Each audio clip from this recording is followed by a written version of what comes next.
কিয়ামতের ঘটনা কখন ঘটবে আল্লাহ ছাড়া কেউ জানে না।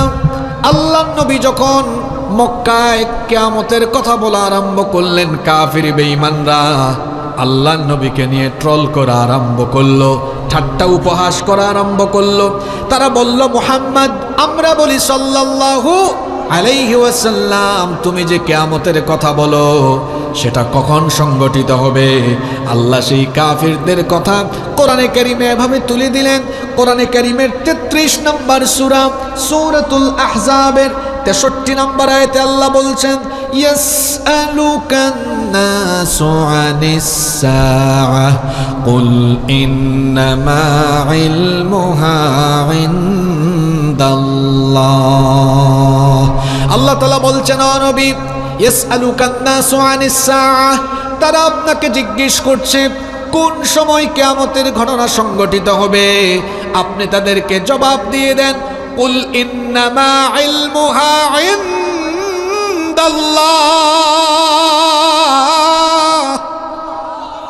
আপনি তাদেরকে বলে দেন কিয়ামতের সেই মহাপ্রলয়ঙ্কারী ঘটনা কখন ঘটবে একজন ছাড়া কেউ জানে না। যিনি জানেন, গলার আওয়াজ বড় করে বলেন, তিনি কে? কিয়ামতের সেই ঘটনা উদ্বোধন করার জন্য রব্বুল আলামিন একজন বিশেষ ফেরেশতা বানিয়েছেন, যেই ফেরেশতার নাম হলো ইসরাফিল। সেই ফেরেশতা আল্লাহর হুকুম পাওয়ার পরে কিয়ামতের দিন সিংহা বাজাবেন 2 বার। কথা বুঝে থাকলে বলেন, কিয়ামতের দিন সিংহায় ফুৎকার হবে মোট কয়বার? প্রথমবার যখন সিংহায় ফুৎকার দেওয়া হবে, প্রথম সিংহার ফুৎকারের পরে সব কিছুর অবস্থা কেমন হবে? রব্বুল আলামিন কোরআনে কারীমের 39 নম্বর সূরা সূরাতুজ জুমারের 68 নম্বর আয়াতে বললেন, ওয়া নুফিখা ফিস সূরি ফাসাইকা মান ফিস সামাওয়াতি ওয়া মান ফিল আরদি ইল্লা মান শাআল্লাহ। আল্লাহ তাআলা বলছেন, প্রথমবার যখন সিংহায় ফুৎকার দেওয়া হবে, আসমান সমূহ আর জমিন সব কিছু ভয়ঙ্কর ভাবে কেঁপে উঠে সব লণ্ডভণ্ড চূর্ণ বিচূর্ণ হয়ে যাবে। প্রথমবার সিংহার ফুৎকার দেওয়ার পরে সারা দুনিয়া একসাথে কেঁপে উঠবে। কি আশ্চর্য! এখন তো মাঝে মাঝে ভূমিকম্প হয়, দেখবেন বাংলাদেশে হলে অন্য দেশে হয় না, এক এরিয়ায় হলে, এক মহাদেশে হলে আর এক মহাদেশে হয় না। কিন্তু ইসরাফিল আলাইহিস সালামের প্রথম সিংহার ফুৎকারের পরে সারা সৃষ্টি জগৎ কেঁপে উঠবে যার হুকুমে। জোরে বলেন, তিনি কে? এমন একটা ভূকম্পন হবে, সারা পৃথিবী একসাথে কেঁপে উঠবে। এজন্য ভূমিকম্পের নামে আল্লাহ একটা সূরা দিয়েছেন, আর সেই সূরার প্রথম আয়াতে আল্লাহ বলেছেন, ইযা যুলজিলাতিল আরদু জিলজালাহা। যখন সারা পৃথিবী একসাথে প্রকম্পিত হবে, একসাথে যখন কেঁপে উঠবে, সেই প্রথম ফুৎকারের পরে অবস্থাটা কেমন হবে শুনেন। যে মাটির উপরে, জমিনের উপরে বসে আছেন, এই জমিনটা উলট পালট হয়ে যাবে। আসমান জমিন উলট পালট হয়ে লন্ড ভণ্ড চূর্ণ বিচূর্ণ মেসাকার হয়ে যাবে। রব্বুল আলামিন কোরআনে কারীমের 69 নম্বর সূরা সূরাতুল হাক্কা এর 13 নম্বর আয়াত থেকে বলছেন, فَإِذَا نُفِخَ فِي الصُّورِ نَفْخَةٌ وَاحِدَةٌ وَحُمِلَتِ الْأَرْضُ وَالْجِبَالُ فَدُكَّتَا دَكَّةً وَاحِدَةً فَيَوْمَئِذٍ وَقَعَتِ الْوَاقِعَةُ। প্রথমবার যখন সিংহায় ফুৎকার দেওয়া হবে, পাহাড় সহ এই জমিনকে উপরে উঠায়া একটা আছাড় দিয়ে লন্ড ভণ্ড মেসাকার করে দেওয়া হবে। আহারে অবস্থাটা কেমন হবে! প্রথম সিংহার ফুৎকারের পরে আসমান দীর্ণ বিদীর্ণ হয়ে যাবে, ফেটে যাবে, চৌচির হয়ে যাবে। এজন্য আল্লাহ সূরা ইনফিতারে বলেছেন, ইদাস সামাউন ফাতারাত ওয়া ইদাল কাওয়াকিবু ইনতাতারাত ওয়া ইদাল বিহারু ফুজ্জিরাত। যখন প্রথম সিংহায় ফুৎকার হবে, আসমান দীর্ণ বিদীর্ণ হয়ে যাবে, ফেটে যাবে, চৌচির হয়ে যাবে। সূর্য আর চাঁদের অবস্থা কেমন হবে আল্লাহ বলছেন, ফাইদা বারিকাল বাসারু ওয়া খাসাফাল কামারু ওয়া জুমিআশ শামসু ওয়াল কামার, চাঁদ সূর্য সব নিষ্প্রভ হয়ে যাবে, আলোহীন হয়ে যাবে। ওই যে দেখবেন আকাশের মধ্যে তারকা দেখা যায়, তারকাগুলো খসে খসে পড়তে থাকবে, বিক্ষিপ্ত হয়ে পড়তে থাকবে। সাতটা আকাশকে আল্লাহ তাআলা দীর্ণ বিদীর্ণ করে ফাটিয়ে দিয়ে, চৌচির করে দিয়ে, কিতাবের পৃষ্ঠার মতো আল্লাহ গুটিয়ে তার কুদরতি ডান হাতের মুঠায় নিয়ে ফেলবেন। আল্লাহু আকবার! কি এক ভয়াবহ পরিস্থিতি! আমার বাড়ি তো সিলেটে, পাহাড়ি এলাকা, পাহাড় আর পাহাড়। এই যে আকাশের দিকে মাথা উঁচু করে দাঁড়িয়ে থাকা পাহাড়গুলোর অবস্থা, এক সিঙ্গার ফুৎকারের পরে কি হবে শোনেন। রব্বুল আলামিন কোরআনে কারীমের ৭৩ নম্বর সূরা সূরাতুল মুজাম্মিলের ১৪ নম্বর আয়াতে বলছেন, ইয়াউমা তারজুফুল আরদু ওয়াল জিবালু ওয়া কানাতিল জিবালু কাসীবাম মাহিলা। আল্লাহ বলছেন পাহাড় সহ জমিনকে যখন আছাড় দেওয়া হবে, ওয়া কানাতিল জিবালু কাসীবাম মাহিলা, পাহাড়গুলো ধুলাবালি হয়ে উড়ে যেতে থাকবে। সূরা কারিয়ায় আল্লাহ বলেছেন, ওয়া তাকুনুল জিবালু কাল ইহনিল মানফুশ, পাহাড়গুলো ধুনার তুলার মতো উড়ে যাবে। প্রথমবার সিঙ্গার ফুৎকার দেওয়ার পরে আসমান জমিন গোটা সৃষ্টি জগৎ লন্ড ভন্ড চূর্ণ বিচূর্ণ মেসাকার হয়ে যাবে, কিচ্ছু থাকবে না, সব কিছু থাকবে না, কিন্তু যিনি থাকবেন তিনি কে? এজন্য রব্বুল আলামিন বলছেন, কুল্লু মান আলাইহা ফানি ওয়া ইয়াবকা ওয়াজহু রাব্বিকা যুল জালালি ওয়াল ইকরাম। সবকিছু ফান হয়ে যাবে, ক্ষয় হয়ে যাবে, লয় হয়ে যাবে, ধ্বংস হয়ে যাবে। কেবলমাত্র একজন মহামহিয়ান সত্তা অবশিষ্ট থাকবেন, আর যিনি অবশিষ্ট থাকবেন তিনি কে? সব যখন ধ্বংস হয়ে যাবে, আল্লাহ তাআলা ইসরাফিল আলাইহিস সালামকে বলবেন, ইসরাফিল তুমি তোমার সিংহায় ফুৎকার দ্বিতীয়বার দাও। ইসরাফিল আলাইহিস সালাম এবার দ্বিতীয়বার সিংহায় ফুৎকার মারবেন। দ্বিতীয়বার সিংহায় ফুৎকার দেওয়ার পরে পরিস্থিতি কি হবে শোনেন। আল্লাহ বলছেন, সুম্মা নুফিখা ফীহি উখরা ফাইযা হুম কিয়ামুন ইয়ানযুরুন। অতঃপর দ্বিতীয়বার যখন সিংহায় ফুৎকার দেওয়া হবে, তখন মানুষকে কবর থেকে উঠিয়ে হাসরের ময়দানে নিয়ে যিনি জড়ো করবেন, একত্রিত করবেন, সকলে বলেন তিনি কে? একদিন সবাই আমরা হাসরের মাঠে উপস্থিত হব, কিয়ামতের ময়দানে হাজির হব। এ ব্যাপারে বলেন তো আমাদের কারোর মধ্যে কোনো সন্দেহ আছে নাকি? আস্তে বলবেন না, জোরে বলেন, সন্দেহ আছে নাকি? এখন আপনারা কত দল করেন, কেউ আওয়ামী লীগ করেন, কেউ বিএনপি করেন, কেউ জামাত করেন, কেউ এনসিপি করেন, কেউ চরমোনাই করেন, কেউ খেলাফত করেন, কেউ বামপন্থী দল করেন, কিন্তু কিয়ামতের ময়দানে হাজির হওয়ার পরে আপনাদের মধ্যে এত দলাদলি থাকবে না। কিয়ামতের ময়দানে দল হবে দুইটা। কথা বুঝে থাকলে বলেন, কিয়ামতের দিন দল হবে কয়টা? ফারিকুন ফিল জান্নাহ ওয়া ফারিকুন ফিস সাঈর। এক দল হবে জান্নাতি দল, আরেক দল হবে জাহান্নামী দল। এই দুই দলের অবস্থা কি সমান নাকি? আপনারা কি ঘুমাই গেছেন নাকি? এই দুই দলের অবস্থা সমান নাকি? আল্লাহ বলছেন, লা ইয়াস্তাবি আসহাবুন নারি ওয়া আসহাবুল জান্নাহ, আসহাবুল জান্নাতি হুমুল ফাইজুন।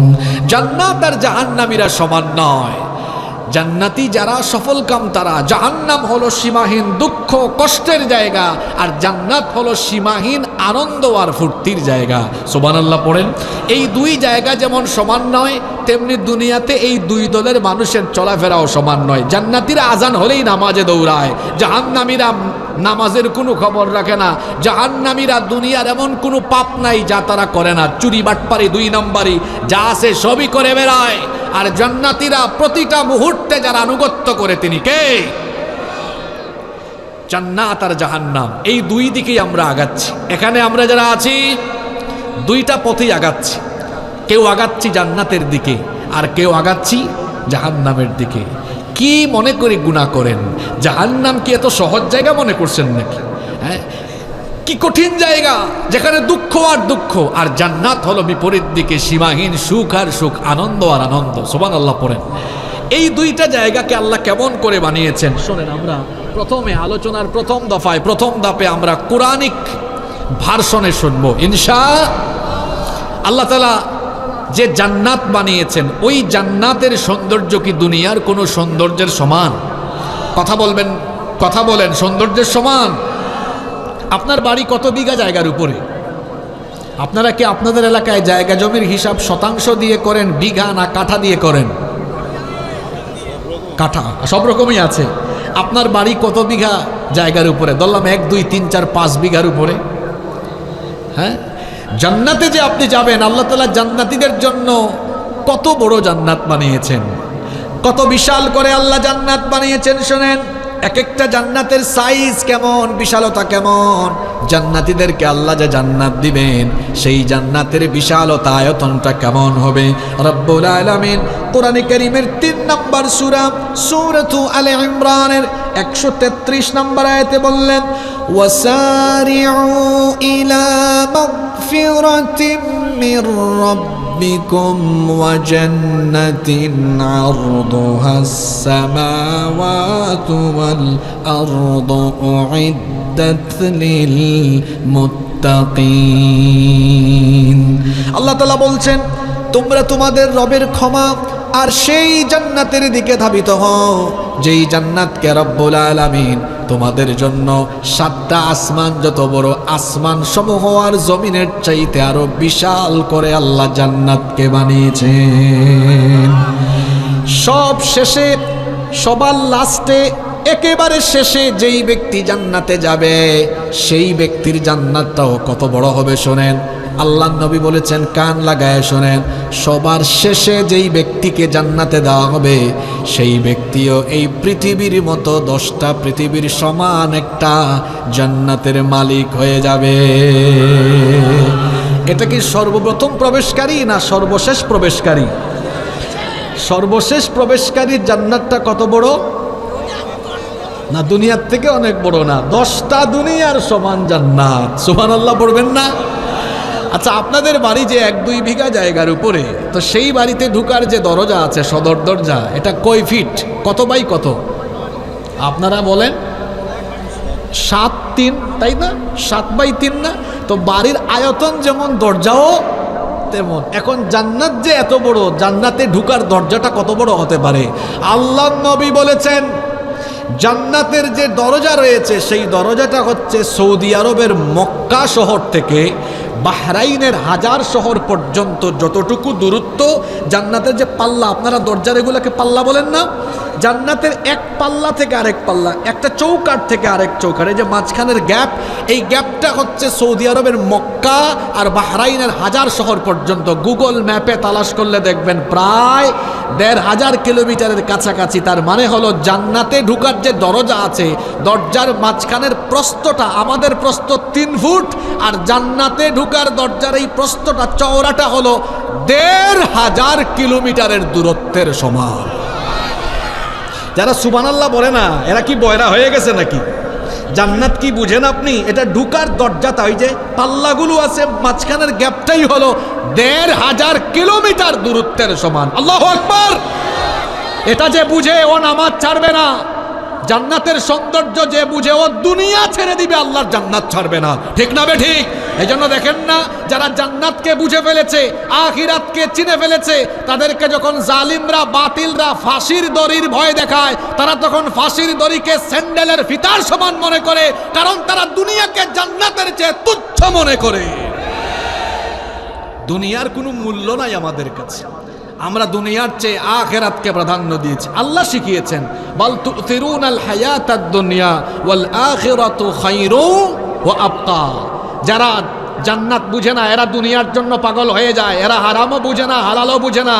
এরা চাঁদাবাজি করবে, লুণ্ঠন করবে, এরা সন্ত্রাসী করবে, অন্যায় পথে, হারাম পথে পয়সা কামাবে, কারণ অত ভুলে গিয়েছে আখিরাত, ভুলে গিয়েছে জান্নাত। কিন্তু আমরা যারা জান্নাত আখিরাতকে স্মরণে রেখেছি। আমরা মনে করি দুনিয়া আমাদের জন্য কারাগার, দুনিয়া আমাদের জন্য কারাগার। আর দুনিয়া সিজনুল লিল মুমিন ওয়া জান্নাতুল লিল কাফির। দুনিয়া মুমিনের জন্য কারাগার, কাফিরের জন্য দুনিয়া জান্নাত, আর মুমিনের জন্য জান্নাত হলো পরপারে। ঠিক না বেঠিক? জান্নাতের বিশালতা তো শুনলেন। যে জান্নাত আল্লাহ আমাদের জন্য বানিয়েছেন, সেই জান্নাতের ওয়েদারটা কেমন হবে শুনেন। ওয়েদার এখন একটু গরম লাগতেছে না আপনাদের? বাবা গরম লাগে, এটা ঘামাচ্ছেন তো আপনি অল্প অল্প। জান্নাতে এরকম গরম লাগলে আপনার ডিস্টার্ব হবে না? আবার এই যে গেল শীতকাল, এত শীত লাগে, মাঝে মাঝে তো এমন শীত পড়ছে একদম শাল টাল গায়ে দিয়া থাকতে হয় কাচুমুচু খেয়ে। তো এইরকম ঠান্ডা আর এরকম ব্যবসা গরম থাকলে জান্নাতে কি এনজয় করা যাবে? কথা বলেন না কেন, এনজয় করা যাবে? এই জন্য গোটা জান্নাতের ওয়েদারকে আল্লাহ কেমন বানিয়েছেন শুনেন। রব্বুল আলামিন কোরআনে কারীমের ৭৬ নম্বর সূরা সূরাতুল ইনসানের ১৩ নম্বর আয়াতে বললেন গোটা জান্নাতের ওয়েদারটা কেমন হবে শোনো। লা ইয়ারাউনা ফিহা শামসাও ওয়ালা জামহারিরা। জান্নাতে প্রচন্ড গরমও থাকবে না, কঠিন কোনো শীতও থাকবে না। গোটা জান্নাতকে আল্লাহ তাআলা নাতিশীতোষ্ণ আবহাওয়া, না শীত না গরম, এই রকম সুন্দর চমৎকার একটা আবহাওয়ার জান্নাত বানিয়েছেন। জান্নাত হলো এমন জায়গা, আল্লাহ বলছেন ওয়া ইযা রাআইতা সুম্মা রাআইতা নাঈমান ওয়া মুলকান কাবীরা। বান্দারে তুমি জান্নাতের যেদিকেই তাকাবে, যেদিকেই তোমার চোখ যাবে, তোমার চক্ষু শুধু আমার নেয়ামত দেখবে। নেয়ামত দেখতে দেখতে দেখতে দেখতে তুমি কোনোদিন জান্নাতের নেয়ামত দেখা শেষ করতে পারবে না। আল্লাহু আকবার। জান্নাতে যে বিল্ডিং, যে বালাখানা প্রাসাদ আছে সেটা কেমন শোনেন। আপনাদের এলাকার সুন্দর সুন্দর বিল্ডিং এর মতো নাকি? জান্নাতের এক একটা প্রাসাদ, এক একটা বিল্ডিংকে কেমন করে ডিজাইন করা হয়েছে শোনেন। সবচাইতে বেশি সংখ্যক হাদিস বর্ণনাকারী সাহাবী আবু হুরায়রা রাদিয়াল্লাহু আনহু। এই হাদিসের বর্ণনাকারী সাহাবী, হাদিসটি মুসনাদে আহমদের ভেতরে বর্ণিত হয়েছে।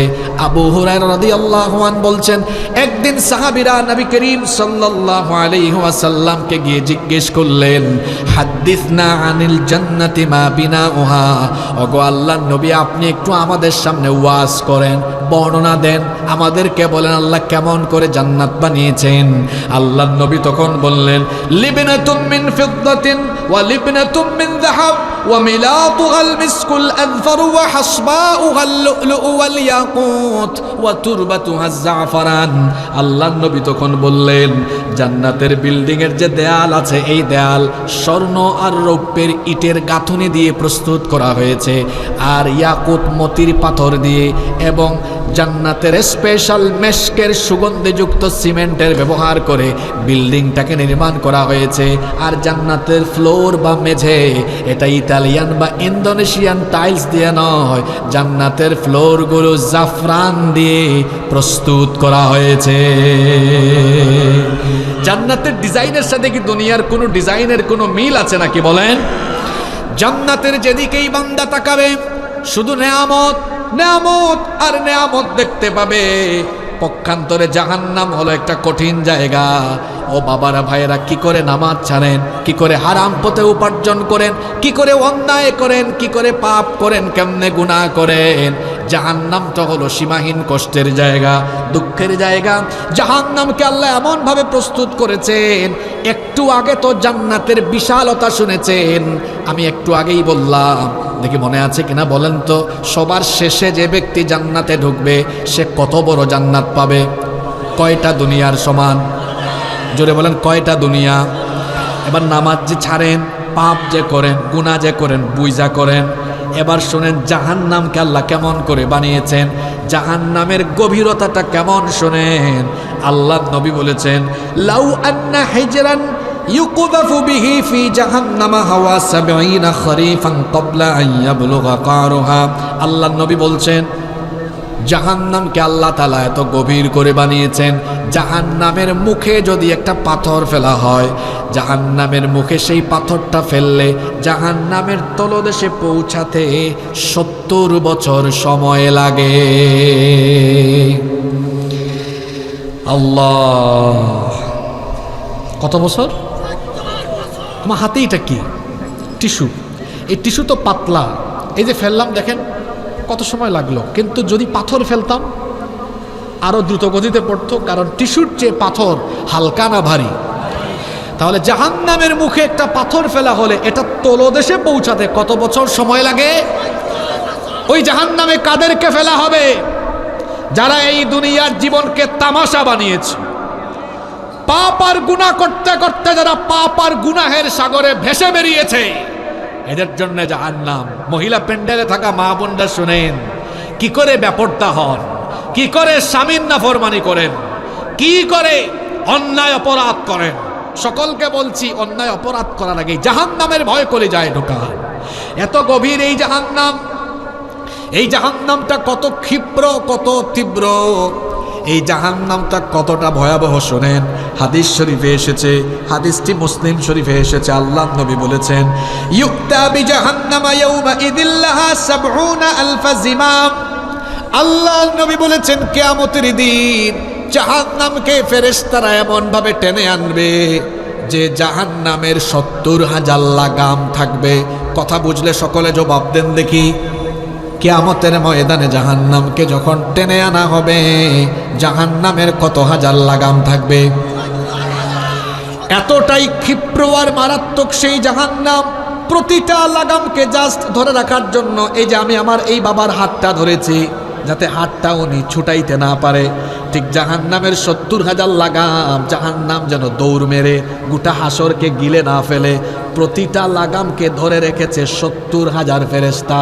কথা বলেন, প্রতি লাগামে কত হাজার ফেরেশতা? আর লাগামের মোট সংখ্যা কত? তাহলে ৭০,০০০ প্রতিটাতে আছে ৭০,০০০। একটু গুণ করেন দেখি কে আগে বলতে পারে। ৭০,০০০ গুণ ৭০,০০০ সমান কত কোটি? ৪৯ নয় গো ভাই, ৪৯০ কোটি। এখানে শূন্যগুলো গুনেন। ৪০০ কত কোটি?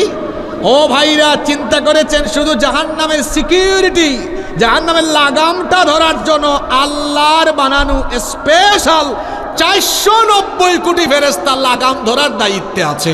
আল্লাহু আকবার। কি যুবক ভাইয়েরা, রাত ৩টা ৪টা পর্যন্ত যে মোবাইলে তাহাজ্জুদ পড়ো, এই গুনাহ বাদ দিবা না?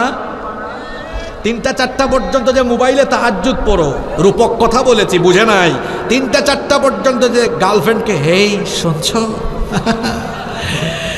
এরপরে যে ইউটিউব শরীফে আর গুগল শরীফে গিয়ে আজে বাজে ভিডিও দেখেন, এই জাহান্নামের ভয় কি নাই? ভয় কি নাই? সব বন্ধ করেন, আল্লাহকে ভয় করেন। কি মারাত্মক জাহান্নাম শুনেন। ও ভাইয়েরা, ও ভাইয়েরা শুনেন, শোনেন। এই ইউনিয়নের একজন চেয়ারম্যান আছে না, এই চেয়ারম্যান বা সরকার যদি নিয়ম করে আমাদের কথা না মানলে আগুন জ্বালাইয়া আগুনে ফেলবো, আপনারা কি ওই কাজ আর করবেন? কথা বলে না, করবেন? আপনার সামনে দুনিয়াতে যে আগুনটা আছে, এই আগুনে ফেললে আপনি কতক্ষণ থাকবেন? শেষ, জলে পুড়ে ছাই হয়ে যাবে। রমজান মাসে একটা ঘটনা আমার বাসার কাছে ঘটেছে, ফেসবুকে এটা ভীষণভাবে ভাইরাল হয়েছে, টিভিতেও দেখেছেন। ওই যে সাহরির টাইমে এক পরিবারের ৯ জন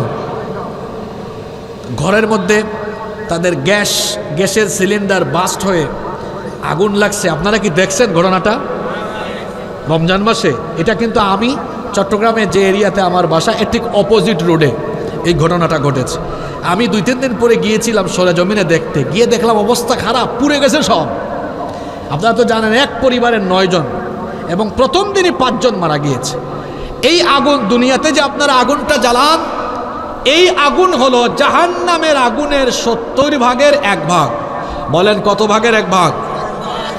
ইয়া রব, এই ৭০ ভাগের ১ ভাগ আগুনের দহন শক্তি যদি এত হয় যে এখানে দিলেই ছাই হয়ে যায়, পুড়ে যায়, তাহলে যে জাহান্নামের আগুন আরো ৬৯ ভাগ দহন শক্তি সম্পন্ন, ওখানে ফেললে পরে কি কঠিন পরিস্থিতি হতে পারে।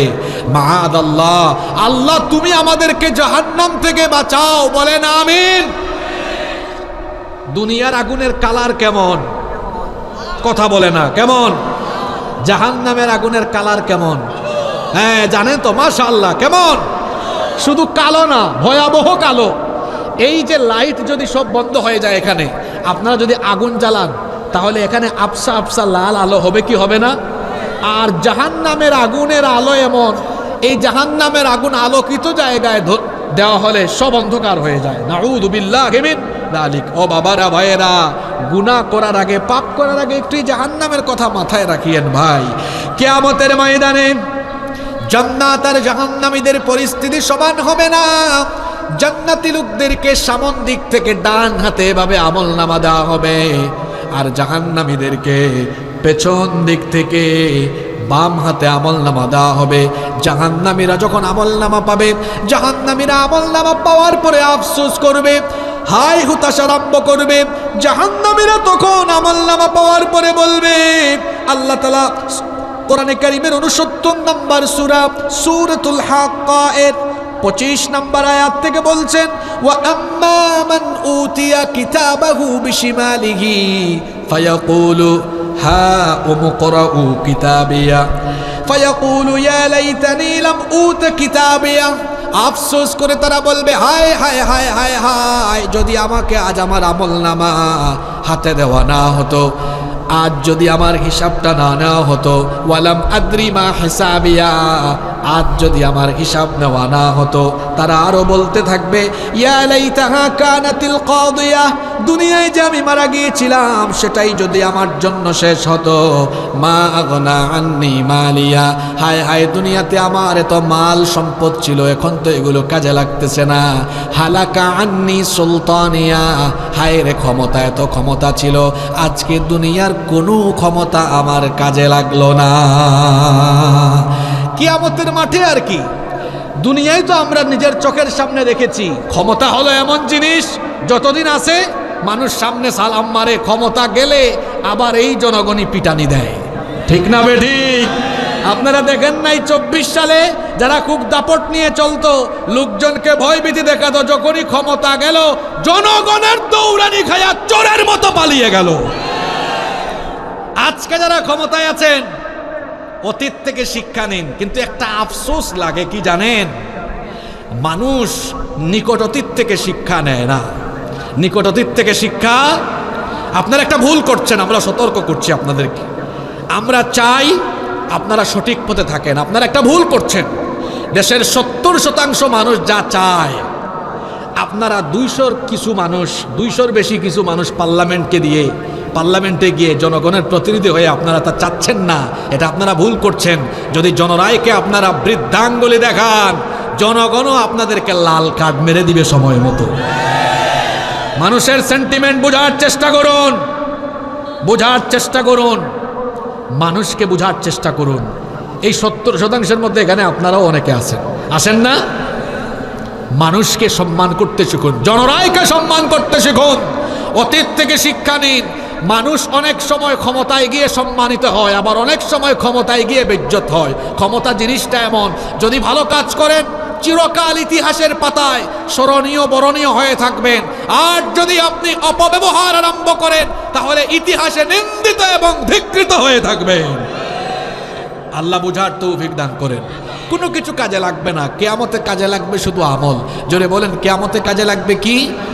জাহান্নামীরা হাতের মধ্যে আমলের খাতা পাইয়া কয়, হায় রে হায় হায় হায়, এটা কেমন আমলনামা। মালি হাদাল কিতাব লা ইউগাদিরু সগীরাতান ওয়ালা কাবীরাতান ইল্লা আহসাহা। ছোট বড় কোনো কিছুই সেই আমলনামায় বাদ নাই, সব সেখানে আছে না নাই? সবই আছে। জাহান্নামীরা তখন, মনোযোগ আছে আপনাদের? জাহান্নামীরা তখন বলবে, আল্লাহ, এই যে হাতের মধ্যে আমলনামা যেটা দেওয়া আছে, এই কাজগুলো তো আমি করি নাই। আল্লাহ বলবেন, তুমি না করলে এটা আসছে কেমনে? আমলনামা লিখেছে কে? হ্যাঁ বলেন, আমলনামা লিখেছে কে? আপনারা কি মনে করেছেন আপনাদেরকে এমনি এমনি ছেড়ে দেওয়া হয়েছে? প্রত্যেকের সাথে সিসি ক্যামেরা আছে, তো 2জন ফেরেশতা আছেন। সেই ফেরেশতাদের নাম কি? কিরামান কাতিবিন, সব লিখছে তারা। হে বলবে, আল্লাহ আমি এগুলা করি নাই, তোমার ফেরেশতারা সব বানিয়ে বানিয়ে লিখেছে। আল্লাহ বলবেন, ঠিক আছে, ফেরেশতাদের কাছে তো আরেক কপি আছে, কপি মিলবে। বলবে, না আল্লাহ এটা আমি করি নাই, বানায় লিখছে। আল্লাহ তাআলা কি প্রমাণ করতে পারবেন না? জোরে বলেন, প্রমাণ করতে পারবেন না?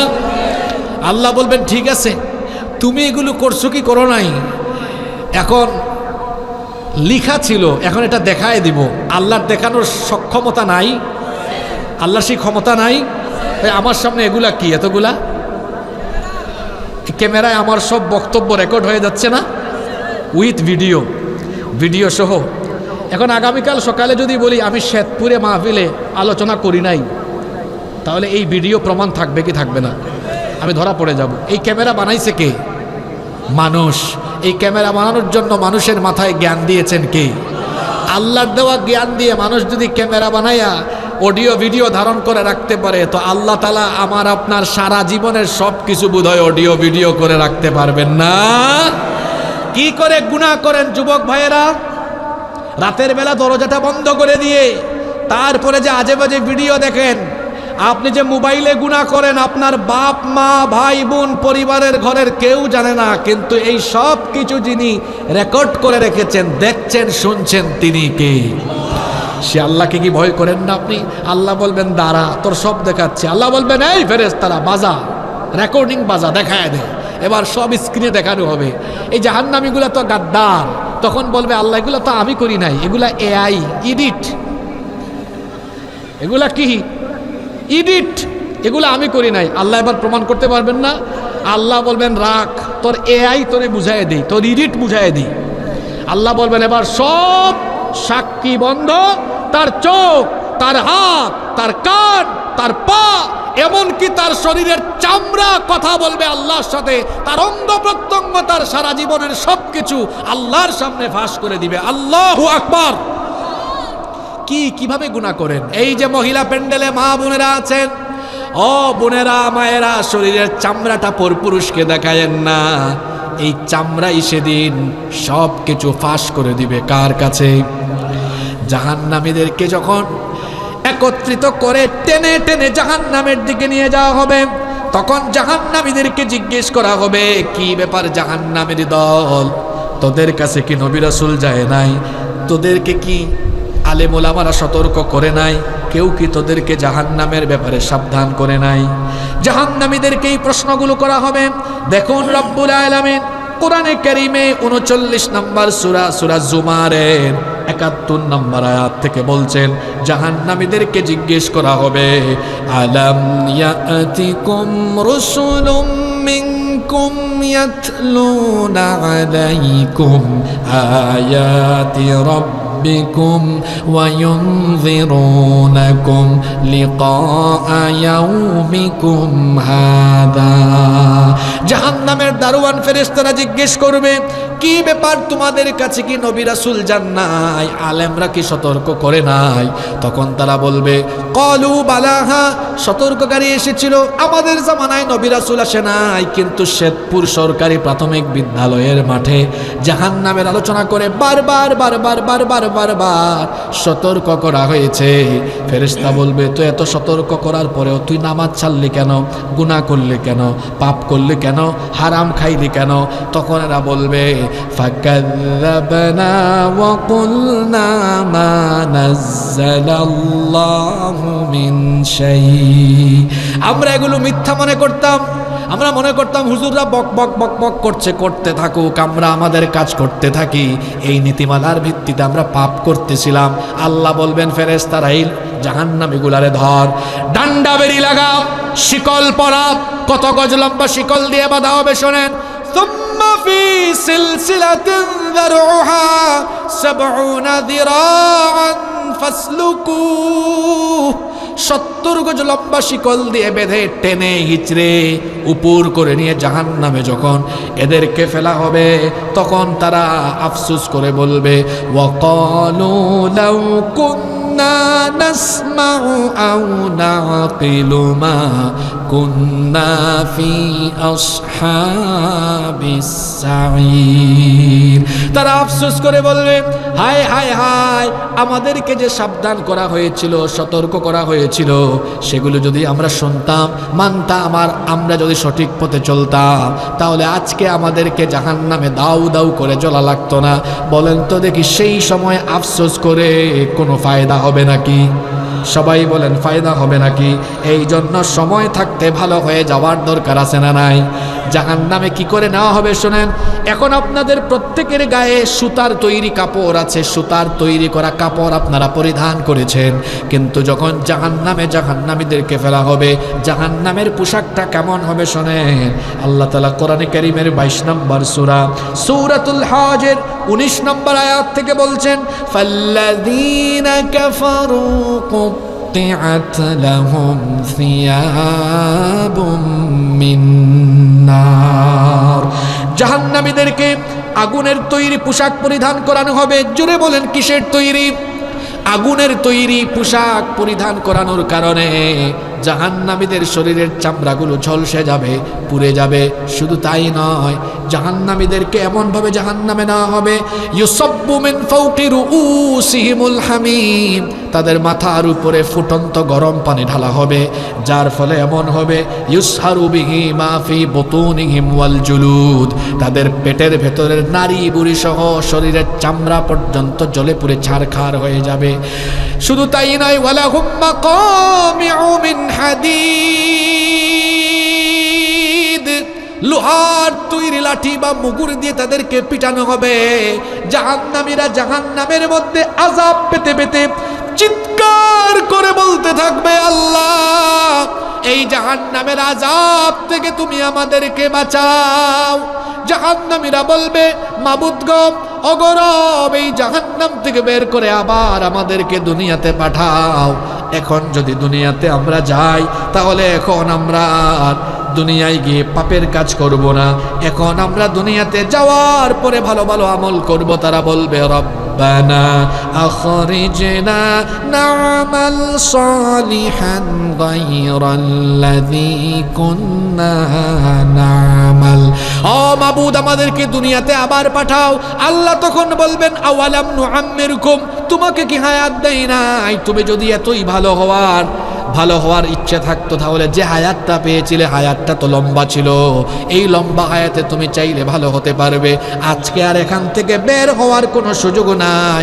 যখনই জাহান্নামীরা জাহান্নাম থেকে বের হতে চাইবে, আল্লাহ বলছেন, কুল্লামা আরাদু আন ইয়াখরুজু মিনহা মিন গাম্মিন উঈদু ফিহা ওয়া যুকু আযাবাল হারিক।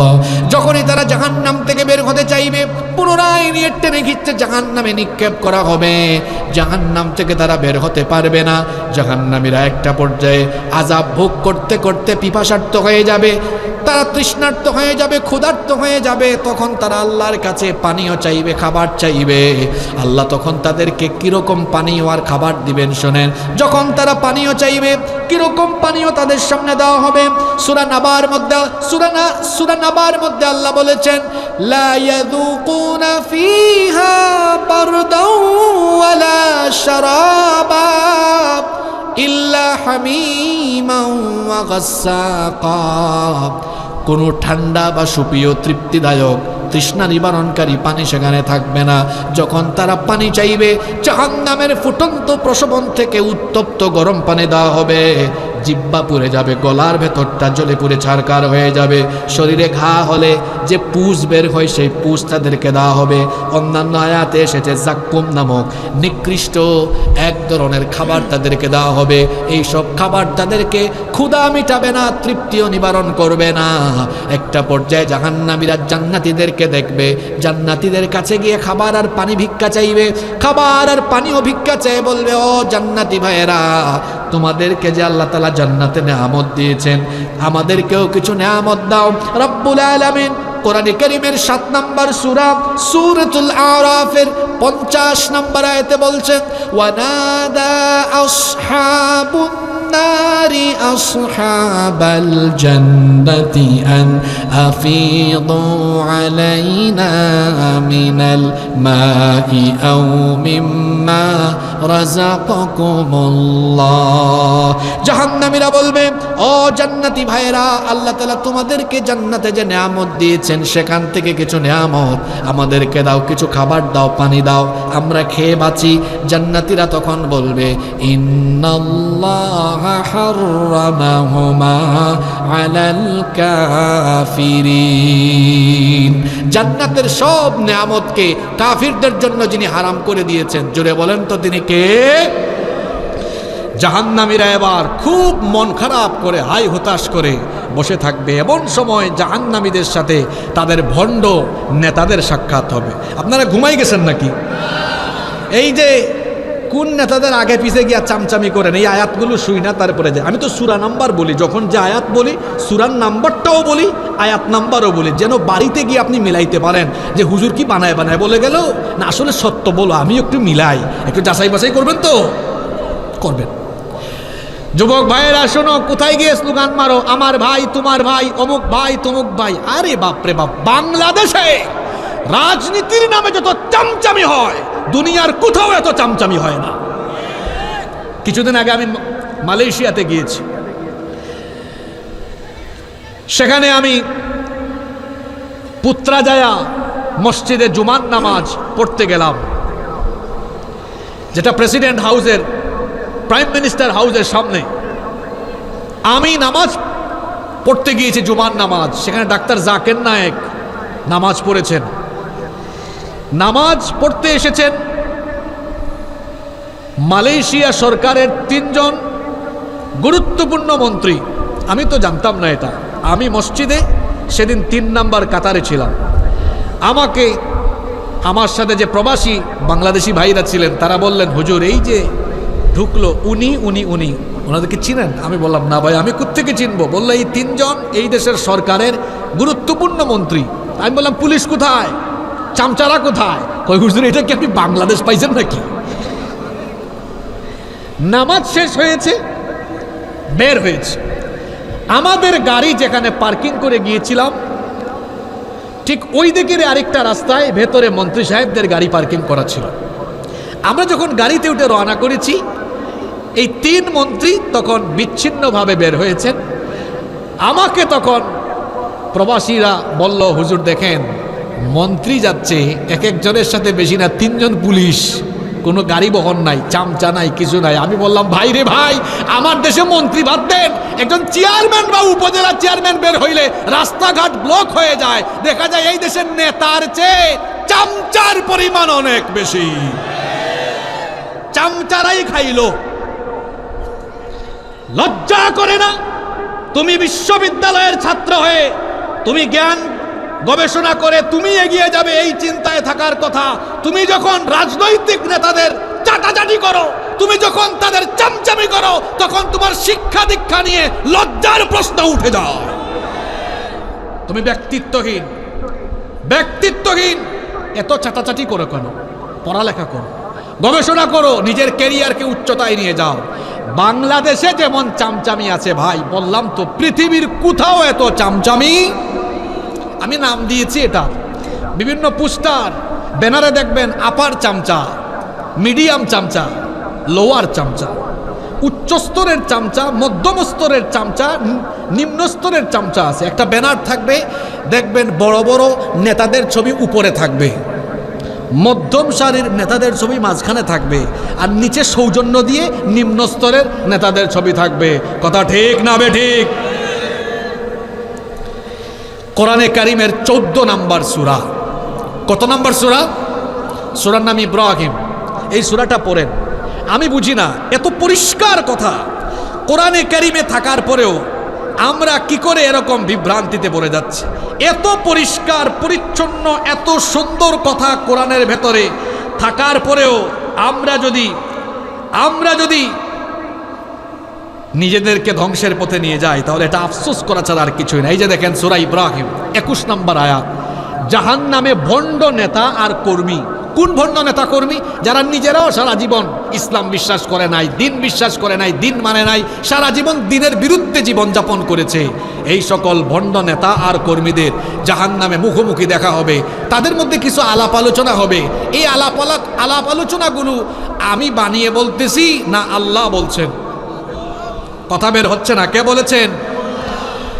21 নম্বর আয়াত আল্লাহ বলছেন, فقال الضعفاء للذين استكبروا إنا كنا لكم تبعا فهل أنتم مغنون عنا من عذاب الله من شيء। তারা বলবে, নেতাজি, ও নেতাজি একটু দাঁড়ান না প্লিজ, ইন্না কুন্না লাকুম তাবাআন, নিশ্চয়ই আমরা আপনাদের অনুগত ছিলাম, অনুসারী ছিলাম। দুনিয়ায় তো আমরা আপনাদের কথা মেনে যা করেছি, কোনো সময় ধরা খাইলেও ফোন গেছে, এই বেটা ওসি কারে ধরছো, এটা আমার লোক, ছাড়ো নইলে বান্দরবন ট্রান্সফার করো। বহু সাপোর্ট দিয়েছেন দুনিয়াতে আমাদেরকে প্রোটেকশন দিয়েছেন, কিন্তু আজকে তো আমরা বিপদে পড়ে গেছি হাসরে কিয়ামতে। ফাহাল আনতুম মুগনুনা আন্না মিন আযাবিল্লাহি মিন শাই, আজকে কি আমাদেরকে আল্লাহর আযাব থেকে বাঁচানোর জন্য আপনি বা আপনারা নেতারা কিছু করতে পারবেন? নেতাদের একটা অভ্যাস হইল সুযোগ পাইলে একটু বক্তৃতা দেওয়ার চেষ্টা করা, এমনকি মাহফিলগুলোকেও তারা এই চেষ্টাটা করে। তারা এসে আয়োজকদেরকে বলবে মাহফিলের নামে রাজনীতি করা যাবে না, বক্তাদেরকেও বলবে রাজনীতি করা যাবে না, অথচ সে কিন্তু ফ্লোর নিয়ে নেয় রাজনৈতিক ফ্লোর। ঠিক না বেঠিক?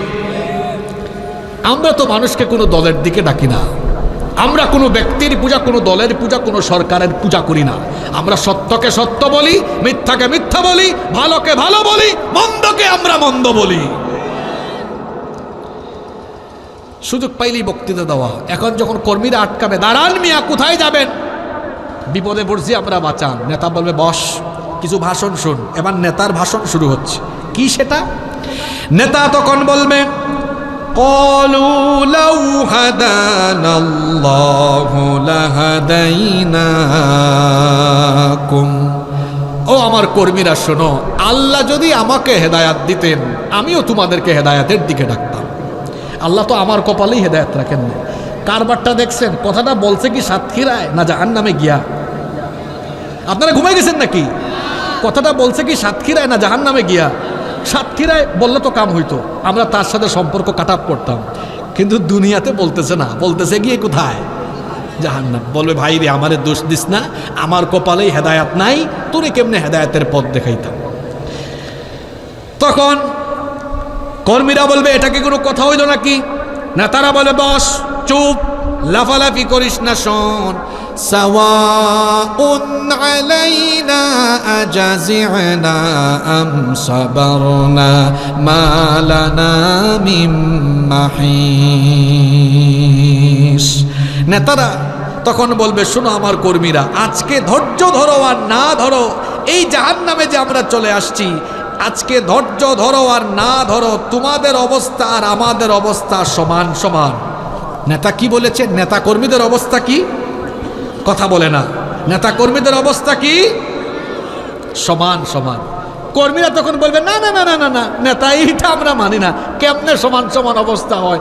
আমরা না দেখতাম অনুষ্ঠান হইলে আপনারা সুন্দর সুন্দর চেয়ার দখল করছেন, আমরা চামচার মতো পিছনে দাঁড়াইছি, নইলে সামনে বসছি, রাস্তাঘাটে মোটর সাইকেল দিয়ে সামনে পিছনে ঘুরছি, চামচামি করছি। তো দুনিয়াতেই তো নেতা কর্মীর স্ট্যাটাস সমান না, জাহান্নামে স্ট্যাটাস সমান হবে কেন? আমরা এটা মানি না। আল্লাহ বলবেন কি রে জাহান্নামে তুরা কারা, কি মানুষ না আমারে বল। কর্মীরা তখন আল্লাহর দরবারে নেতাদের বিরুদ্ধে অভিযোগ এবং আবেদন করবে দুইটা। কথা বুঝে থাকলে বলেন কয়টা? এক নম্বরে তারা বলবে আল্লাহ আমাদের নেতারা বলে আজকে নাকি জাহান্নামে তাদের আর আমাদের অবস্থা হবে সমান সমান, এটা আমরা মানি না। আমাদের এক নম্বর দাবি হলো তাদের ব্যাপারে, তাদেরকে আমাদের সামনে একটু ফেলে দেওয়ার ব্যবস্থা করেন। আল্লাহ বলবেন সামনে ফেলে দিলে তোমরা কি করবা? তারা বলবে না জাআলহুমা তাহতা আকদামিনা লিয়াকুনা মিনাল আসফালিন। আল্লাহ এগুলারে আমাদের সামনে ফেলান, তাইলে আমরা এদের বুকের উপরে উঠে পাড়ায়া পাড়ায়া এদেরকে পদদলিত করে জাহান্নামে যাব। তোমার নেতাগিরি ছুটে যাবে না সেই দিন। এটা হবে কর্মীদের এক নম্বর চাওয়া। দুই নম্বর তারা বলবে রব, এই নেতারা বলে জাহান্নামে নাকি আজকে আযাব সমান সমান হবে, এটা আমরা মানি না। আল্লাহ বলবেন তাহলে তোমরা কি মানো বলো, কি চাও? তখন তারা বলবে রব্বানা আতিহিম দি'ফাইনি মিনাল আযাবি ওয়াল আনহুম লা'নান কাবীরা। তারা বলবে রব, জাহান্নামে আজকে আপনি আমাদেরকে যে আযাব দিবেন, আমাদের নেতাদেরকে আমাদের আযাবের চাইতে ডবল আযাব দিবেন। কথাগুলো কি আমার? কথাগুলো কার? এবার বের করেছি আরেকটা সূরা, সূরার নাম্বারও বলি, আয়াত নাম্বারও বলি। এই পরিষ্কার কথাগুলো শোনার পরেও যারা চামচামি ছাড়বে না, আমি মনে করব এদের মাথায়, এদের মগজে শয়তান পেশাব করে দিয়েছে। এত পরিষ্কার কথা বুঝে না কেন? কোরআনে কারীমের 25 নম্বর সূরা, সূরার নাম সূরা ফুরকান। সূরা ফুরকানে আল্লাহ কি বলছেন এবার খুব খেয়াল করে শুনেন। আপনি যদি চরিত্রহীন, দ্বীন বিরোধী, বেঈমান নেতাদের সাথে চলাফেরা করেন, তাহলে আপনার পরিণতি কি হবে? আমি যাওয়ার পরে বলিয়েন না কোত্থেকে হুজুর আনছে, সব রাজনীতি করে গিয়েছে। এটা কি রাজনৈতিক কথা না কোরআনের কথা? কোরআনে কারীমের 25 নম্বর সূরা, সূরা ফুরকানের 27 নম্বর আয়াত। জাহান্নামীরা কিয়ামতে গিয়ে নেতাদের ব্যাপারে আফসোস করে করে তখন বলবে, এমনি এমনি আফসোস করবে না, এই যে দুইটা হাত সামনে নিয়ে কামড়ায়া কামড়ায়া আফসোস করবে। দুইটা হাত কি করে করে আফসোস করবে? বলেন কি করে করে? কামড়াই কামড়াই আফসোস করবে। আল্লাহ বলছেন ওয়ায়াউমা ইয়া'যুয-যালিমু আলা ইয়াদাইহি ইয়াকুলু ইয়া লাইতানি ইত্তাখাযতু মা'আর রাসূলি সাবিলা। দুই হাত কামড়ায় কামড়ায় এই জালেম, এই জাহান্নামীরা বলবে হায় হায় হায়, দুনিয়াতে যদি আমরা রাসূলের অনুসারীদের সাথে চলাফেরা করতাম। রাসূলের অনুসারী কারা? রাসূলের আদর্শ মোতাবেক জীবনযাপন করে রাসূলের আদর্শকে বাস্তবায়ন করতে চায় যারা, রাসূলের আদর্শের অনুসারী হলো তারা। আফসোস করে করে বলবে হায় হায় হায়, যদি আমরা রাসূলের আদর্শের অনুসারী হয়ে যেতাম। তারা আফসোস করে আরো বলবে ইয়া ওয়াইলাতা লাইতানি লাম আত্তাখিয ফুলানান খলিলা। হায় হায় হায় হায়, যদি আমি আশাশুনের ওই লোকটার সাথে না চলতাম, ওই ব্যক্তির সাথে চলাফেরা উঠা বসা না করতাম, আজ আমি বেঁচে যেতাম। সেই দিনকে আফসোস করে কোনো লাভ হবে? পুরুষ মানুষের মতো বলেন লাভ হবে? সময় থাকতে ভালো হয়ে যান। বিশেষ করে আমি স্কুল, কলেজ, বিশ্ববিদ্যালয়ে পড়ুয়া যুবক তরুণ ভাইদেরকে বলবো, যারা ক্ষমতার নামে আপনাদেরকে হাতিয়ার হিসাবে ব্যবহার করে, পড়ালেখা বাদ দিয়ে আপনাদেরকে যারা ক্ষমতা বা চেয়ারের হাতিয়ার হিসাবে ব্যবহার করতে চায়, তারা কোনোদিনও আপনাদের বন্ধু নয়, তারা আপনাদের শত্রু, তারা মানবতার শত্রু। আপনারা তো পড়ালেখা করার কথা, এরা আপনাদেরকে তো খাটায় কেন? আর আপনি যাচ্ছেন কোথায়? কোথায় যাচ্ছেন? যদি কোথাও যেতে হয় তাহলে কারা কোরআনের কথা বলে, কারা হাদিসের কথা বলে, কারা রাসূলের আদর্শের পথে চলে, আমি আমার রক্ত ঘাম পরিশ্রম তাদের জন্য উৎসর্গ করব। কারণ আমার শরীরের প্রতি ফোঁটা ঘাম মূল্য কম না বেশি? কথা বলেন কম না বেশি? এই যে আমি কথা বলছি, ঘাম বেরোচ্ছে, আমাদের শরীরের প্রতি ফোঁটা ঘাম, আমাদের সকলের শরীরের প্রতি ফোঁটা ঘাম মূল্যবান। আমাদের শরীরের ঘাম, রক্ত, জীবন, যৌবনের শক্তি সামর্থ্য, এটা দিয়েছেন কে? জোরে বলেন দিয়েছেন কে? মনে রাখবেন, এই যৌবনকাল, এই যৌবনের শক্তি সামর্থ্য, রক্ত, জীবন, এগুলো কোনো নেতার চামচামি করার জন্য দেওয়া হয় নাই। সুতরাং যদি আমাদের রক্ত, ঘাম, জীবন, যৌবন কোথাও উৎসর্গ করতে হয়, আল্লাহর জমিনে আল্লাহর কোরআনের রাজ কায়েমে উৎসর্গ করে দিব। এর বাইরে যাওয়ার কোনো সুযোগ আমাদের। জাহান্নামীরা আফসোসই করবে। ওইদিকে জান্নাতীদের কোনো আফসোস আছে? জোরে বলেন, জান্নাতীদের কোনো আফসোস আছে? জান্নাতীদের কোনো আফসোস নাই। জান্নাতীরা যখন জান্নাতে ঢুকবে, হাদিসে এসেছে আল্লাহর নবী বলেছেন, এখান থেকে 40 বছরের দূরত্ব থাকতে জান্নাতীদের নাকের ডগায় এসে জান্নাতের সুগন্ধ লাগতে থাকবে। জান্নাতীদেরকে সালাম দিয়ে জান্নাতে ঢুকানো হবে। জান্নাতীরা জান্নাতে ঢুকার পরে অবাক হয়ে যাবে, এত সুন্দর জায়গা জীবনেও দেখে নাই।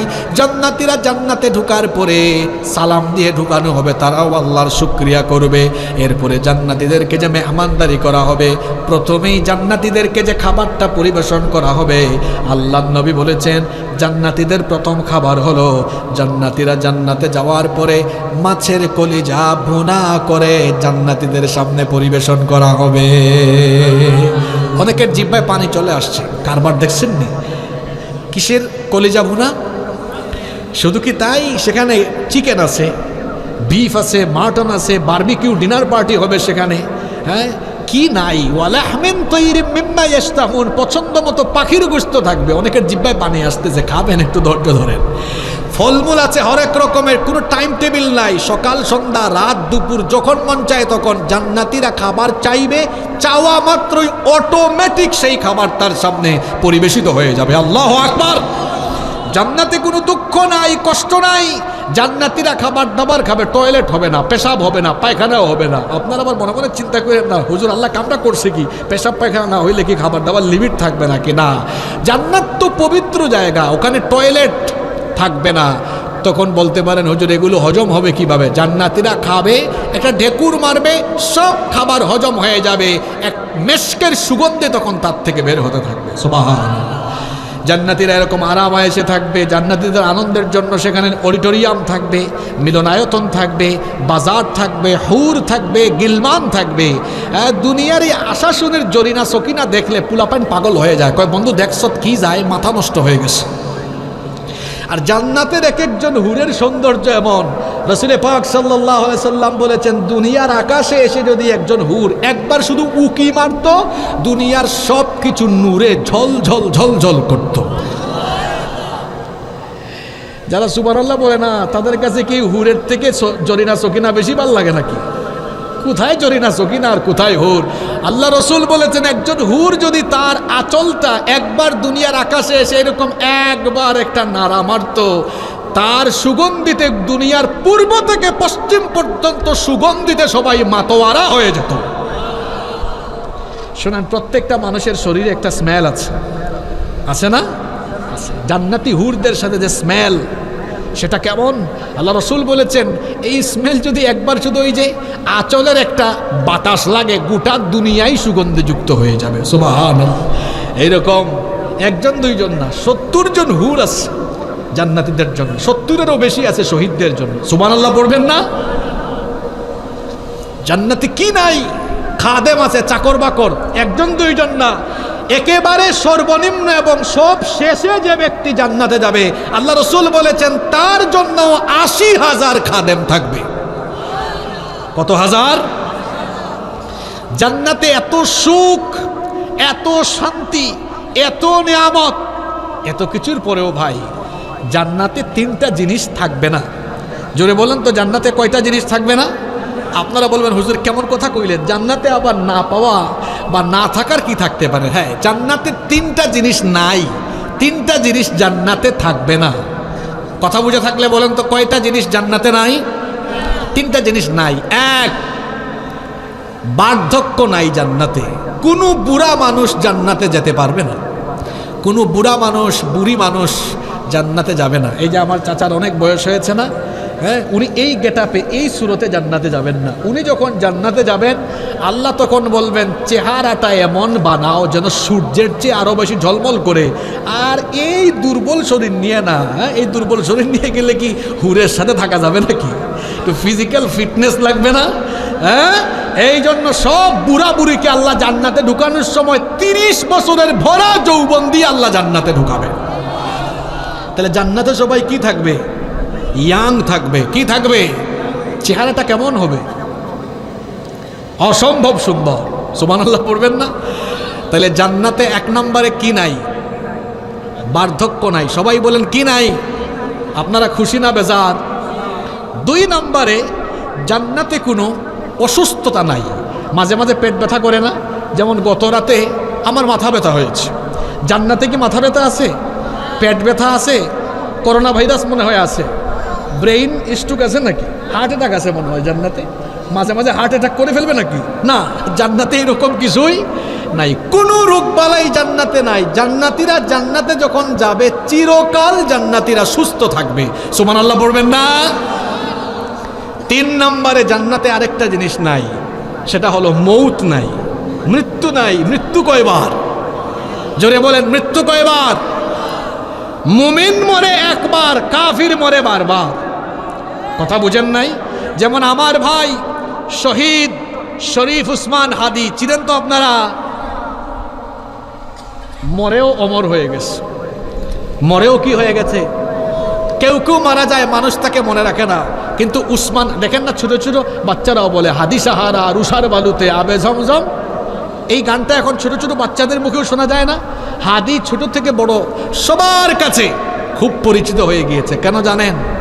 সে সত্যের পথে ছিল, ন্যায়ের পথে ছিল। কিন্তু আমাদের দুঃখ লাগে কি জানেন? ঘুমাই গেছেন নাকি আপনারা? আপনারা কি উসমান হাদি হত্যার বিচার চান? জোরে বলেন, উসমান হাদি হত্যার বিচার চান? আপনারা কি পার্লামেন্টে এই নিয়ে কোনো আলোচনা শুনেছেন? কারুসল্লায় শুনেছেন? বিচার কি শুরু হয়ে গেছে নাকি? কবে যে হবে? আর আমাদের দেশের বিচার নিয়ে কিছু কথা আমরা বলি। আমাদের দেশে যে বিচার হয় আদালতে, এটা কি আল্লাহর দেওয়া আইন দিয়ে হয় না মানুষের আইন দিয়ে হয়? যারা কথা বলে না তারা কি খুব রাগ করতেছেন আমার উপরে? কার দেওয়া আইন দিয়ে বিচার হয়? আর এটার উৎস কি? ব্রিটিশদের কাছ থেকে ধার করে আনা পেনাল কোড দিয়ে আমাদের আদালতে বিচার হয়। এই বিচারের ফলাফল কি দেখেন না? ধর্ষণ হয়, ধর্ষিতা কবরে চলে যায় আর ধর্ষক বেঁচে আছে। আছে না এরকম? এ কেমন বিচার ব্যবস্থা?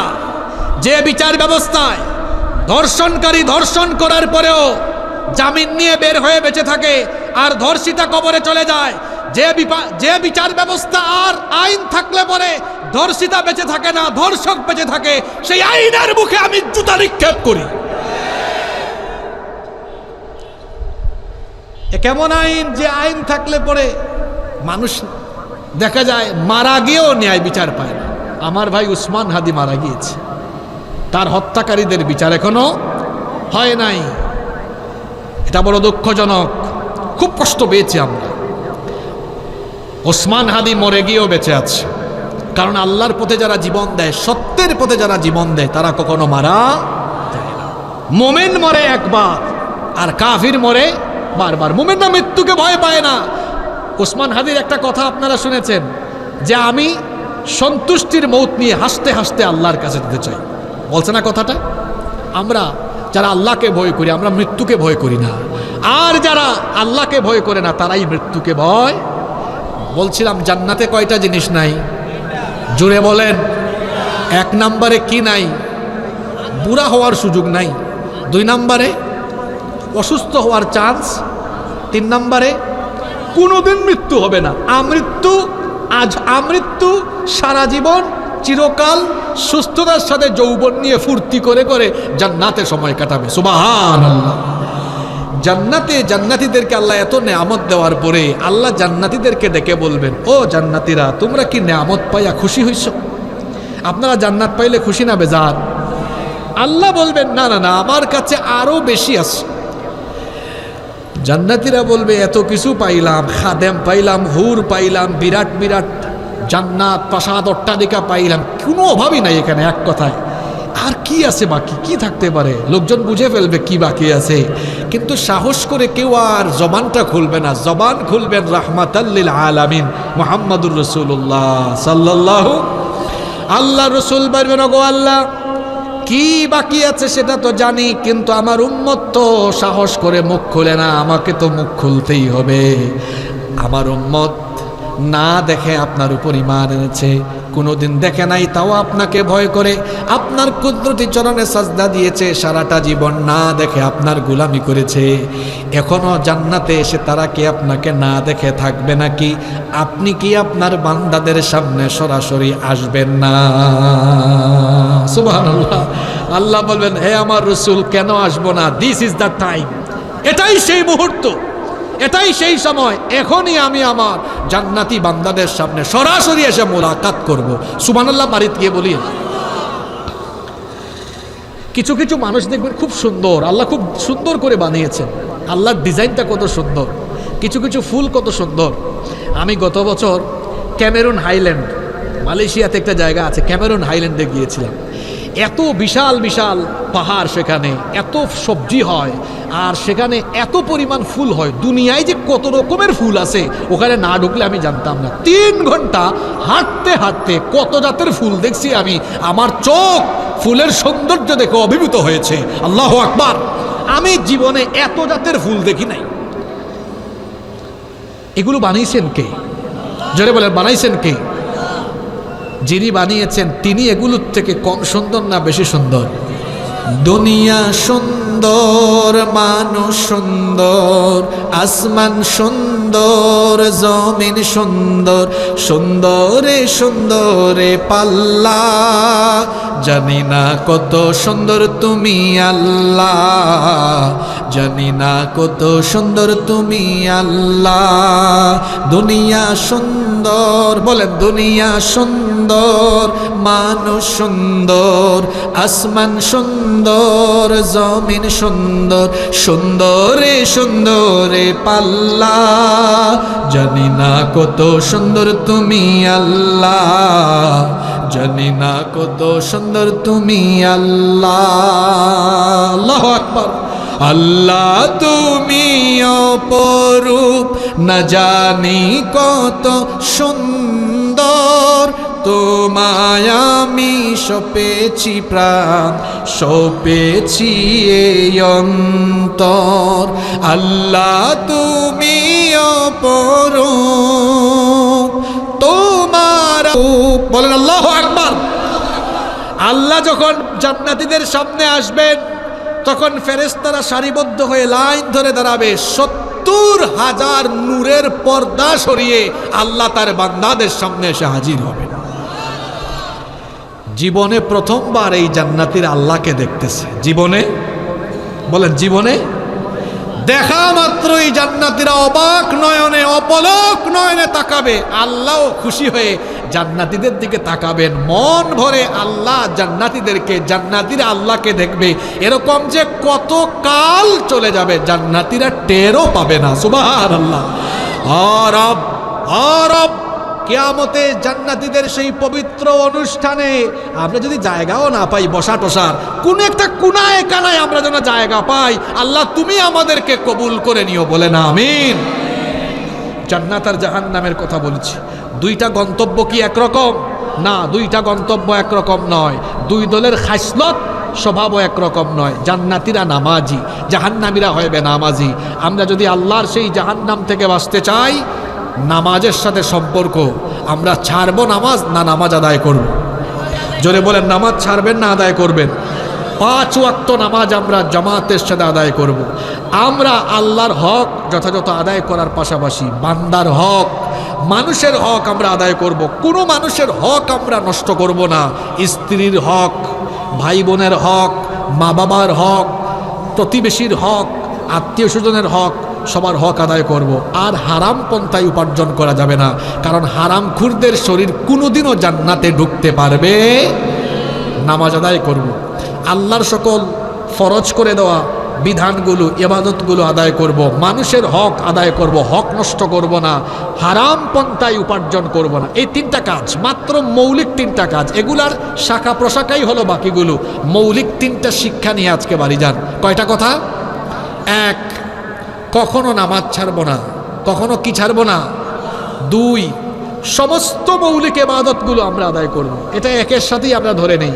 1 নাম্বার, নামাজ সহ অন্যান্য সকল ফরজ মৌলিক ইবাদত আমরা আদায় করব। রাজি আছেন?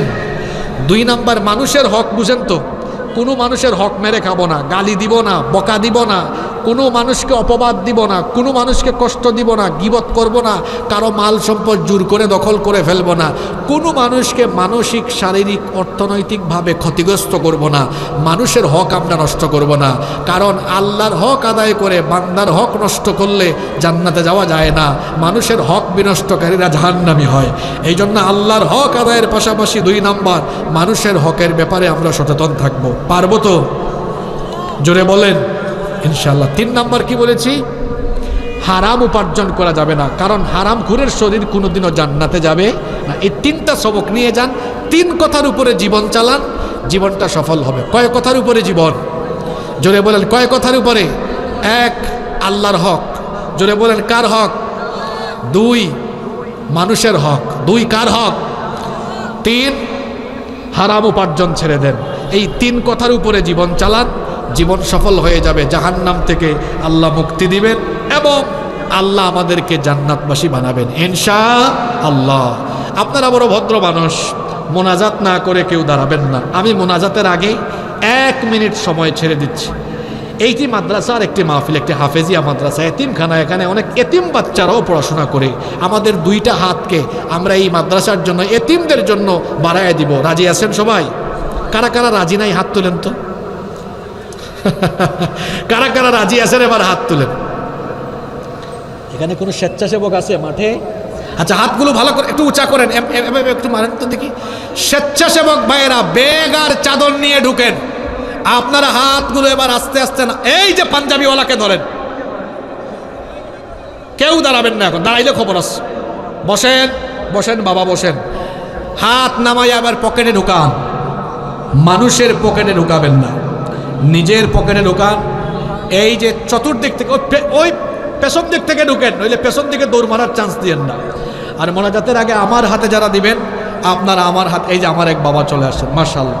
আমি সবার জন্য দোয়া করে যাব। আপনার ছেলে, মাশাআল্লাহ, আমরা দোয়া করবো আপনার ছেলের জন্য ইনশাআল্লাহ। এখানে যারা আমার হাতে স্পেশাল দিবেন, আপনারা এখানে দিয়ে দেন। মা বোনদের প্যান্ডেলে কি ব্যবস্থা আছে ভাই? মা বোনদের প্যান্ডেলেও চাদর পাঠান, ব্যাগ পাঠান। আমি সকলকে সাথে নিয়ে, মুসাফির মানুষ, আমি আপনাদেরকে সাথে নিয়ে দোয়া করব। আপনারা কেউ দাঁড়াবেন না, নিজ নিজ জায়গায় বসবেন। আমরা একসাথে মুনাজাত করে একসাথে আমরা উঠবো ইনশাআল্লাহ। আল্লাহ তাআলা, আপনি দেখেন আপনার বান্দারা আপনার হাবিবের বাগান মাদ্রাসায়, এখানে এতিমখানাও আছে, সেখানে তারা তাদের দানের হাতকে প্রসারিত করেছেন। আল্লাহ সকলের দান, ওই যে টি শার্টওয়ালা আস্তে আস্তে আস্তে আস্তে দৌড় মারে, দেখছেন কারবার? কেউ দৌড় মারবে না। মাশাআল্লাহ মাশাআল্লাহ মাশাআল্লাহ। আমাদের ইমাম সাহেব মসজিদে দিয়েছেন 500 টাকা। ওনার ছেলেই মাদ্রাসায় পড়ে। আল্লাহ এই মাদ্রাসাকে কবুল করেন এবং আল্লাহ তাআলা ইমাম সাহেবের এই সদকাকে কবুল করেন। তার ছেলেকে আল্লাহ তাআলা বড় আলেম বানিয়ে দিক, আমরা বলি আমিন। যে সকল ভাইরা গিয়েছেন একটু দ্রুত করেন, 4 পাশ দিয়ে চতুর্দিক থেকে আপনারা ঢোকেন। আর আমরা কেউ না দিয়ে উঠবো না, দুইটা হাতকে আমরা দানের হাত বানাবো এবং আমরা সবাই সামিল হব। আমি মুসাফির, আপনাদের সকলকে সাথে নিয়ে মোনাজাত করে যাবো ইনশাল্লাহ। আমি মোনাজাত আরম্ভ করব। যারা যাবেন, এখান থেকে যাচ্ছেন, আপনারা সবাই সেই চাদরের মধ্যে সামিল হবেন ইনশাল্লাহ। মাহফিল ইন্তেজামিয়া কমিটির কোনো বক্তব্য না থাকলে আমরা মোনাজাতে চলে যাব। মোনাজাতও চলবে, কালেকশনও চলবে। আল্লাহুম্মা আমিন। আলহামদুলিল্লাহি রাব্বিল আলামিন, والصلاة والسلام على أشرف الأنبياء والمرسلين. ربنا ظلمنا أنفسنا وإن لم تغفر لنا وترحمنا لنكونن من الخاسرين. ربنا اصرف عنا عذاب جهنم إن عذابها كان غراما. ربنا اغفر لنا ولإخواننا الذين سبقونا بالإيمان ولا تجعل في قلوبنا غلا للذين آمنوا ربنا إنك رؤوف রহিম। রব্বুল আলামিন, ওগো আমাদের মালিক, ওগো আমাদের রব, গভীর রাত অবধি আমরা এখানে তোমার কালাম থেকে আলোচনা করেছি এবং শুনেছি। রব্বুল আলামিন, এই গভীর রাতে শত শত হাজার হাজার মুসলমান নরনারী নিয়ে তোমার দরবারে গোলামের মতো মাথাটা নত করে দিয়ে ভিক্ষার দোকানা হাত তুলে দিয়েছি গো আল্লাহ রব্বুল আলামিন। আমরা যারা হাত তুলেছি, জীবনে অসংখ্য অগণিত গুনাহ করে ফেলেছি। গুনাহ করতে করতে গুনাহের দরিয়ার অতল তলদেশে আমরা অবগাহন করেছি। রব্বুল আলামিন আমাদের গুনার দিকে না তাকিয়ে তোমার রহমতের দিকে দৃষ্টিপাত করে তোমার গাফফার নামের খাতিরে আমাদের জীবনে ছোট বড় জানা অজানা যত গুনাহ আছে মেহেরবানি করে আমাদের সকল গুনাহ খাতা তুমি মাফ করে দাও।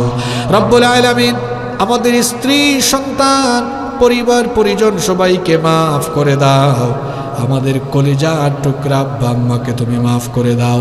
আমাদের যাদের বাবা মা আমাদেরকে এতিম করে কবরের বাসিন্দা হয়েছেন, রব্বুল আলামিন আমাদের কবরবাসী আব্বা আম্মার কবরগুলোকে তুমি জান্নাতুল ফেরদাউস বানিয়ে দাও।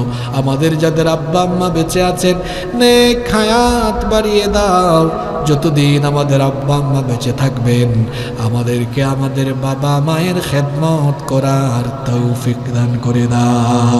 আল্লাহুম্মা গফিরলি ওয়া লিওয়ালিদাইয়া ওয়া কুর রাব্বিরহামহুমা কামা রাব্বায়ানি সগীরা রাব্বিরহামহুমা কামা রাব্বায়ানি সগীরা। রব্বুল আলামিন আমাদের যত আত্মীয় স্বজন কবরে চলে গিয়েছেন তাদেরকে মাফ করে দাও। বিশেষ করে এই শেরপুর এলাকায় কবরস্থানে শুয়ে থাকা সকল মুর্দেগানদের কবরের আযাব মাফ করে দাও। রব্বুল আলামিন আমাদের মধ্যে যারা অসুস্থ তাদেরকে শিফা দান করে দাও। রব্বুল আলামিন আমাদের অভাব অনটন দূর করে দাও। যারা ঋণগ্রস্ত আছেন ঋণ পরিশোধের তৌফিক দিয়ে দাও। রব্বুল আলামিন এই মাহফিলে অসংখ্য মা বোনেরা এসেছেন, আল্লাহ আমার মা বোনদের জীবনের গুনাহ খাতা মাফ করে দাও। তাদেরকে আবেদা সালেহা কানেতা বানিয়ে দাও। আমার মা বোনদেরকে পর্দায় থাকার তৌফিক দান করে দাও। রব্বুল আলামিন আজকের এই মাহফিলকে কবুল আর মঞ্জুর করে নাও। আল্লাহ এই মাহফিলে যারা দান সদকা করেছেন সবার দান সদকা কবুল করে নাও। আল্লাহ আজকের এই মাহফিলকে কবুল করো। এই মসজিদ মাদ্রাসা এতিমখানাকে কবুল করে নাও। এই মসজিদ মাদ্রাসা এতিমখানার যারা খেদমত করছেন আল্লাহ তাদেরকে তুমি মাফ করে দাও। মাহফিল ইন্তেজামিয়া কমিটিতে যারা আছেন আল্লাহ সবাইকে তুমি মাফ করে দাও। প্রতি বছর যেন এখানে কোরআনের বাগান তারা সাজাতে পারেন, তাদেরকে সেই তৌফিক দিয়ে দাও। আল্লাহ অসংখ্য যুবকেরা মাহফিলে এসেছে, আমার যুবক ভাইদের গুনাহ খাতা মাফ করে দাও। তাদেরকে দ্বীনের জন্য কবুল করে নাও। আল্লাহ এখানে মিডিয়ার অনেক ভাইরা এসেছে, তাদের গুনাহগুলো মাফ করে দাও। ইখলাসের সাথে তাদেরকে কাজ করার তৌফিক দাও। দূর দূরান্ত থেকে যারা এসেছে আল্লাহ আমাদের প্রত্যেককে বাড়ি ফিরে যাওয়া পর্যন্ত রাস্তাঘাটে তুমি আমাদের নিরাপত্তা দানকারী হয়ে যাও। সাল্লাল্লাহু তাআলা আলা খায়রি খালকিহি محمد وآله وأصحابه أجمعين بفضل سبحان ربك رب العزة عما يصفون وسلام على المرسلين والحمد لله رب العالمين وجاء آخر كلامنا عند الموت لا إله إلا الله محمد رسول الله.